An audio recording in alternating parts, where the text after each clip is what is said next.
Happy Tuesday, Sooner Nation. Welcome back to the Sooner Surge. It is OU versus Tennessee game week, SEC in Norman, Oklahoma. ESPN game day, 6:30 kick on ABC. Everything you want as a fan, whether you're a Tennessee fan or an OU fan, this is what you've been waiting for.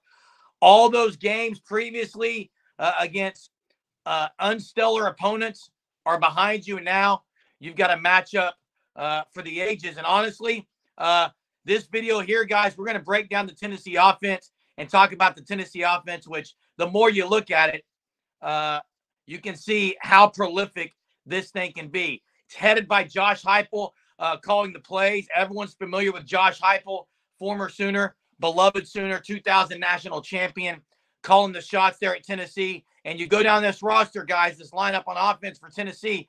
OU's defense has been the strength. People have been waiting to see what this defense can do against an elite opponent. And, guys, I think Tennessee is that.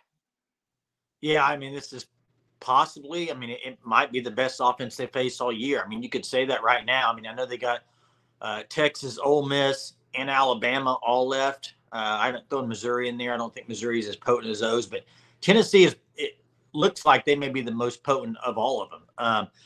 Heupel, everybody, like you said, everybody knows Heupel's offense. And, Lebby was at Oklahoma for 2 years. And Heupel and Lebby, I know they're not exactly the same, but there are some similarities.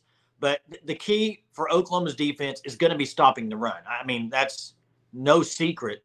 I mean, Sampson is unbelievable running back for Tennessee. Unbelievable. Puts up a lot of yards, gets a lot of carries. I don't think people realize that he carries the ball a lot. I know you think passing spread, but they run the ball a lot, and you got to stop it.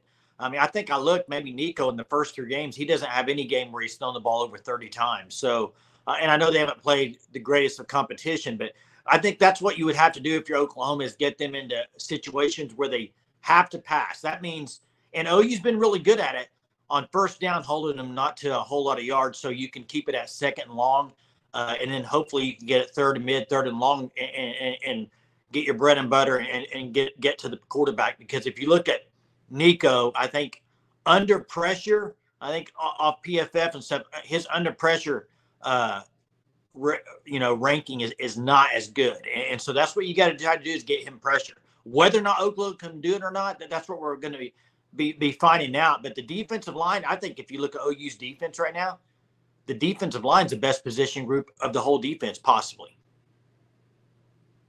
Yeah, Jay, something that you said was Oklahoma having success on early downs defensively. I think that's going to be key into slowing down this Tennessee offense. Now, are you going to hold them scoreless? More than likely not. This is an offense that has too many. Scoreless? Yeah. They're not shutting out Tennessee. That's what I said. This is an offense that has too many playmakers, an offense that has too many explosive play capabilities. As you said, Simpson at back, Dante Thornton Jr. at wide receiver, who had a point in his career at Oregon, and there was times where he would flash where he'd make some insanely explosive plays as well.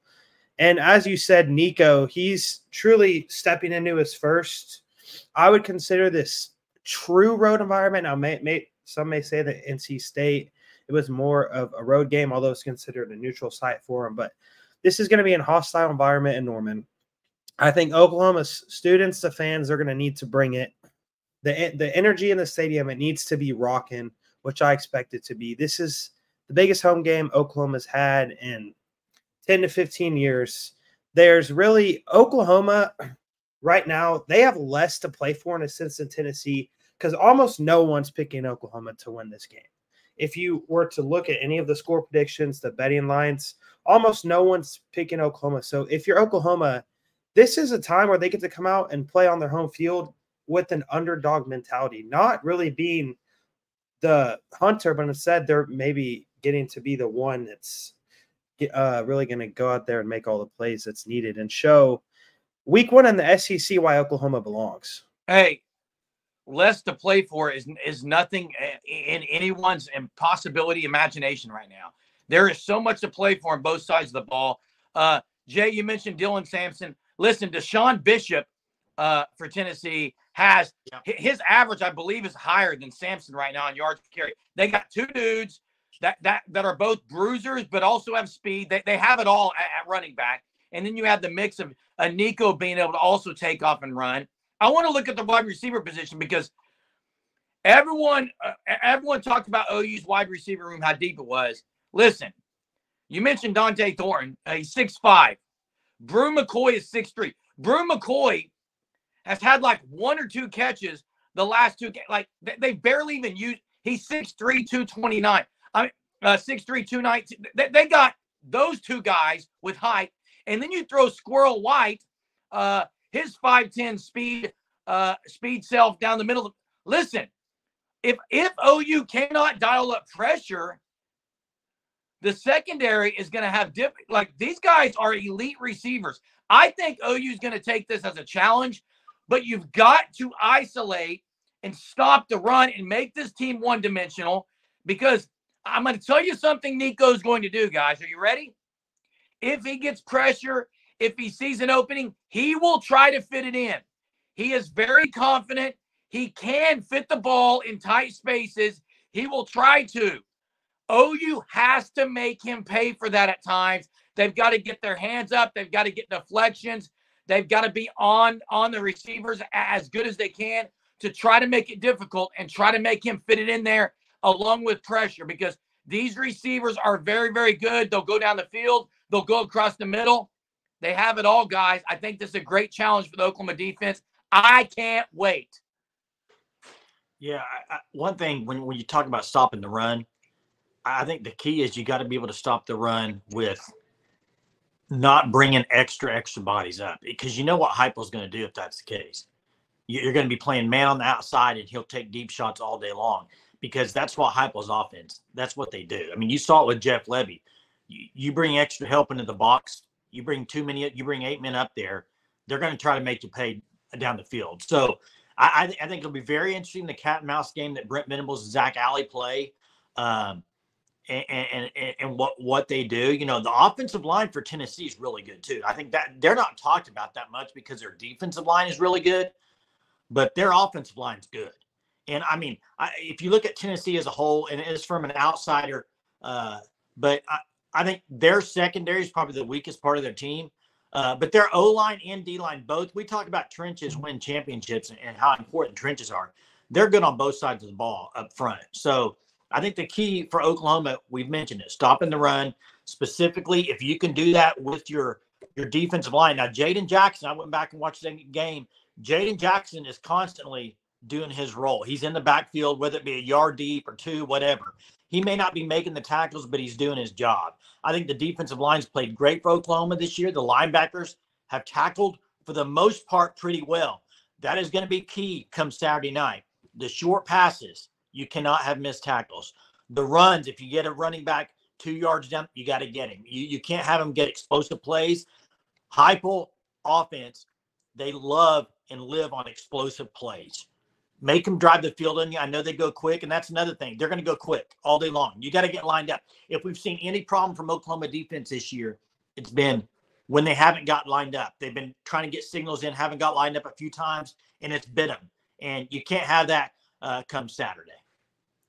Yeah, if there's one concern maybe I would say I have about Oklahoma's defense, and that is, Jason, something that you brought up, was the fact is, are they going to play a lot of man coverage and not allow Tennessee to run the ball? Because, yes, I think Oklahoma's corners are good, but if Gentry Williams is not healthy and able to play, I don't think you have a guy that's very consistent in man coverage. Now, you've seen times where Kenai Walker's been good, but also versus Tulane, Kenai Walker was burnt 2 or 3 times, and the ball was just not very goodly thrown by their QB at all. And then if Kendall Dolby's healthy, he's solid in man coverage, but they move him around a lot, so it'll be interesting to see how they use him. Woody Washington, he's very experienced, but there's been times where he can be sketch and man coverage as well. So I would honestly expect Oklahoma probably to play a little bit more zone to try to limit the big play and keep everything in front of them. And Jason, also something that you said is that Oklahoma needs to tackle extremely well. Guys, this is a matchup that get your popcorn ready, because Oklahoma's defense and Tennessee's offense is going to be an all-out battle in the trenches, on the outside. Does OU spy Nico? I mean, there's so much chess game that's going to be had between BB Alley and Josh Heupel. It is going to be very fun to watch. I think OU is going to be throwing a lot at Nico, and I can't wait for it. Again, 6:30 ABC this Saturday, game day in Norman. The fans should be raucous. It is SEC time in Oklahoma. Thanks for watching the content here at the Sooner Surge. Make sure you subscribe to the channel. Catch us every night at 9:30 for our nightly lives. Can't wait. We'll see you next time.